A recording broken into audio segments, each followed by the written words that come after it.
तो आज हम जो है एक्सरसाइज 9 है RS Aggarwal question number 1 to 5 को सॉल्व करते हैं। तो चलिए क्वेश्चन 1 स्टार्ट करते हैं। क्वेश्चन 1 में है in the given figure A B parallel C D and O is the middle point of A D so that triangle A O B congruent triangle D O C and O is the middle point of B C. तो चलिए अब हम start करते हैं। देखिए figure दिया हुआ है, इसमें दिया हुआ है आपको A B parallel C D, यानी ई A B parallel C D दिया हुआ है। तो सबसे पहले हम गिवन क्या है, तो given A B parallel C D, जब ही देखिए A B parallel C D हो गया और दिया हुआ है O is the middle point of A D, तो क्या हो जाएगा A O equal to O D. अब हमको A B parallel C D से क्या निकलता है, तो देखिए जब A B parallel C D है तो ई एंगल और ये एंगल क्या हो जाएगा, दोनों देखिए अल्टरनेट एंगल हो जाएगा, यानी इसका हम 1 मान रख देंगे, इसका 2, तो एंगल 1 बराबर 2। तो अब ले लेते हैं हम, क्योंकि कांग्रुएंस करना है triangle A O B and triangle D O C, तो इस दोनों ट्रायंगल में ले लेते हैं इन triangle A O B and triangle D O C, इस दोनों ट्रायंगल में ले लेंगे फर्स्ट क्वेश्चन में। तो क्या कर दिया हुआ है आपको, ए ओ बराबर ओ डी दिया हुआ है, उसके बाद अल्टरनेट एंगल है, एंगल 1 है इक्वल टू एंगल 2, ये अल्टरनेट एंगल हो जाएगा, एंगल ये आपको गिवन है। उसके बाद दो चीज ये नोट कर लीजिए, कांग्रुएंस में कोई भी क्वेश्चन में दो चीज दिया हुआ रहता है और एक चीज अननोन रहता है, तो वो कॉमन हम देखेंगे। इसमें देख लीजिए कॉमन क्या है, वर्टिकली सबसे पहले ये देख लीजिए ओ पॉइंट कॉमन, ओ जो है कॉमन है, तो ये वर्टिकली इसको हम अपोजिट एंगल बोल सकते हैं, यानी ई एंगल बराबर ई एंगल, यानी लिख देंगे angle A O B equal to angle C O D, इसको क्या कहेंगे, vertically opposite angle, opposite angle. तो अब देखिए इसमें कौन क्राइटेरिया लगे, तो देखिए साइड है, एंगल है, यानी सॉरी एंगल एंगल और बीच में देखिए साइड एडी है सब में। तो इसमें जो है जैसे एंगल हुआ और एंगल हुआ और साइड हुआ, यानी ए एस ए, यदि हम इसको अलग कर देते हैं तो ट्रायंगल में देख लीजिए क्या हो जाएगा, इसको समझने के लिए जैसे ए बी हो गया, बी हो गया और ओ हो जाएगा, इधर भी इस ट्रायंगल को अलग कर देंगे तो क्या हो जाएगा, ए के देखिए ए के करस्पॉन्डिंग डी है तो डी ओ और सी। अब इसमें क्लियर हो जाता है, देखिए ए बी सॉरी ए ओ बराबर ओ डी है, उसके बाद जो है एंगल वन यानी डी के जगह पे है तो ई हो जाएगा 1, और एंगल 2 ए की जगह पे है तो 2, और ई एंगल दोनों में है। तो देखिए एंगल साइड एंगल, इसमें क्लियर हो जाता है एंगल साइड एंगल, तो इसमें लिख देंगे फ्रॉम ए एस ए, क्या हो जाएगा, triangle A O B congruence triangle D O C. जब A O B कांग्रुएंस D O सी हो गया तो अब देखिए ये ओ बी है बराबर ओ सी हो सकता है, तो इसको लिख देंगे ओ बी बराबर ओ सी, यानी सी पी सी टी से। जब ओ बी बराबर ओ सी हो जाए सकता है तो क्या हो जाएगा, O is the middle point of B C लिख देंगे, O is the middle point of B C, यही प्रूव्ड हो गया, यानी 2 नंबर प्रूव्ड हो गया, 1 नंबर यहाँ हुआ और 2 नंबर ये हो गया। चलिए अब अगला क्वेश्चन स्टार्ट करता है। Question number 2 in the given figure A D and B C are equal perpendicular to a line segment A B so that C D bisect A B, यानी इसमें A D equal to B C दिया हुआ और ई 90 degree है altitude या perpendicular, और इसमें भी देख लीजिए ई एंगल और ई एंगल क्या है, वर्टिकली अपोजिट एंगल। तो इसमें क्या लेंगे, इन triangle A O D and triangle B O C. सबसे पहले गिवन क्या दिया हुआ है, A D equal to B C दिया हुआ है, उसके बाद एंगल देखिए angle D A O equal to angle C B O equal to 90 degree, ये भी गिवन है और ये भी गिवन है। अब वर्टिकली अपोजिट एंगल देखना है, angle D O A equal to angle C O A, ये क्या हो जाएगा, वर्टिकली अपोजिट एंगल, इसको लिख देंगे वर्टिकली अपोजिट एंगल।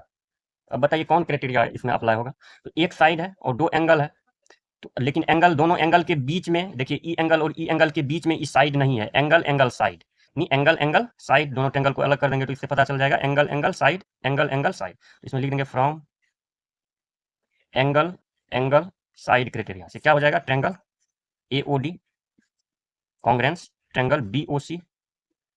अब जब ये कांग्रुएंस ई हो गया तो इसको हम लिख सकते हैं दोनों ट्रायंगल में डी ओ बराबर O C, D O equal to O C and O B sorry O B equal to O A, यानी दोनों अलग अलग हो गया।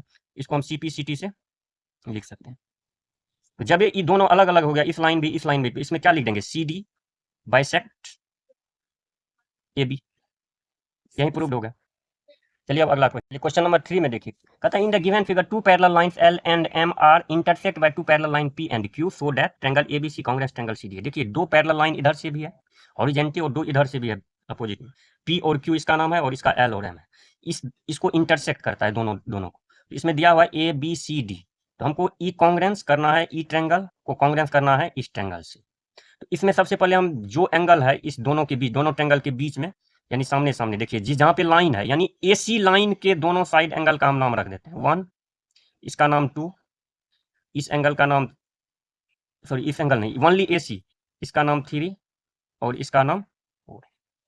बस ये करें, क्योंकि इस साइड कॉमन हो जाएगा एसी, एसी दोनों में है, ए बी सी और ए डी सी, तो एसी दोनों साइड में है। तो एसी के कोरस्पॉन्डिंग जो भी एंगल है 1 2 3 और 4, इसका हम नाम रख लें। अब ले लेते हैं, देखिए सबसे पहले एल पैरेलल यदि एम हो जाएगा, यदि एल पैरेलल एम है तो इसमें देख लीजिए जो E1 equal to 4, angle 1 equal to angle 4, ये आपको जो है alternate angle, alternate interior angle होगा, अल्टरनेट एंगल। सिमिलरली उसी तरह P पैरेलल Q हो जाएगा, तो क्या हो जाएगा, ऐसे यदि करेंगे तो P पैरेलल Q, तो angle 1 equal to, sorry angle 2, यदि P पैरेलल Q करेंगे तो एंगल 2 और इक्वल टू एंगल 3 हो जाएगा। तो एंगल 2 इक्वल टू एंगल 3, ये भी अल्टरनेट इंटीरियर एंगल होगा। अब देखिए ये दो कंडीशन हमको निकल गया, तो अब ले लेते हैं इन ट्रायंगल एबीसी, जिसको कांग्रेंस करने बोल रहा है, and triangle C D A. अब जो दिया हुआ है इसमें हम देख लेते हैं क्या दिया हुआ है। तो सबसे पहले देखिए दोनों में एंगल 1 इक्वल टू एंगल 4 दिया हुआ है, एंगल 2 इक्वल टू एंगल 3 दिया हुआ है। अब देखिए दोनों एंगल के कोरस्पॉन्डिंग बीच में साइड है, यानी कॉमन, यानी ए सी इक्वल टू ए सी। तो बताइए एंगल साइड एंगल, क्योंकि एंगल बीच में साइड है और एंगल, तो एंगल साइड एंगल से क्या हो जाएगा, फ्रॉम ए एस ए कांग्रेंसी से क्या हो जाएगा, triangle A B C congruence triangle C D A, यही हमको प्रूव करना है। चलिए अब अगला क्वेश्चन है, क्वेश्चन नंबर 4 में है, AD is an altitude of an isosceles triangle ABC where AB equal to AC. Prove that AD bisect BC and AD bisect angle A. इसमें आपको AB इक्वल टू AC दिया होगा। तो जब हम जानते हैं गिवन, सबसे पहले यहाँ पर लिख देंगे given AB equal to AC।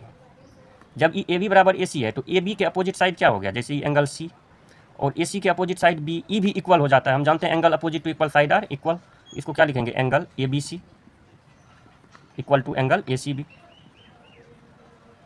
ये भी होता है। अब ये एल्टीट्यूड है तो दोनों क्या होगा, 90 डिग्री, यानी एंगल ADB बराबर angle ADC equal to 90 degree. ये गिवन है, ई भी आपको गिवन है, और ई जो है ई भी एक तरह से गिवन ही है। अब देखिए तीनों कंडीशन किस ट्रायंगल में अप्लाई होता है, तो in triangle ADB and triangle ADC, ये लिख देंगे तीनों, ए बी बराबर ए सी, ई एंगल बराबर ई एंगल, ई एंगल बराबर ई एंगल। तो क्या हो जाएगा, फ्रॉम,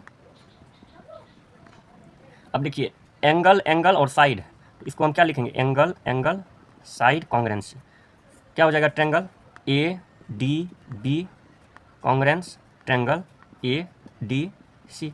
अब जब ये तो दोनों ट्रायंगल कांग्रेंस हो गया, तो अब जो बाकी है उसको लिख देंगे CPCT से। तो देखिए फर्स्ट में BD बराबर DC हो जाएगा, जो कि प्रूव करने बोल रहा है, तो BD इक्वल टू DC यानी CPCT। तो इसको हम ई भी लिख सकते हैं, AD बाइसेक्ट BC, ये हो जाएगा AD बाइसेक्ट BC। सेकेंड में देखिए CPCT से ही होगा, जब ई हो गया तो ई एंगल इक्वल टू ई एंगल हो जाएगा, यानी angle BAD equal to angle CAD। तो ई एंगल ए को बाइसेक्ट करता है, तो इसमें लिख देंगे AD bisect angle A, AD bisect angle A. यही दोनों कंडीशन प्रूव्ड हो गया। अब अगला क्वेश्चन देखते हैं, 5 है, इसमें कह रहा है जो BE and CF are equal altitude in triangle ABC prove that triangle A B E congruence triangle A C F and A B बराबर ए सी। अब जिस ट्रेंगल में फर्स्ट में क्या करा है, देखिए तो ले लेंगे जिस ट्रेंगल को प्रूव करने बोल रहा है, in triangle A B E and triangle A C F, इस दोनों ट्रेंगल को कॉन्ग्रेंस कर देंगे। ए बी ई हो गया। यदि हम इसमें से अलग कर देते हैं ट्रेंगल को तो समझने में हमको आसानी रहेगी। देखिए ए बी ई है, जैसे है ट्रेंगल इसी तरह ए, खाली नाम रख देंगे ए बी ई। अब देखिए बी ई में यहाँ पर है परपेंडिकुलर। अब देखिए ए सी एफ, जैसे ए सी एफ हो गया,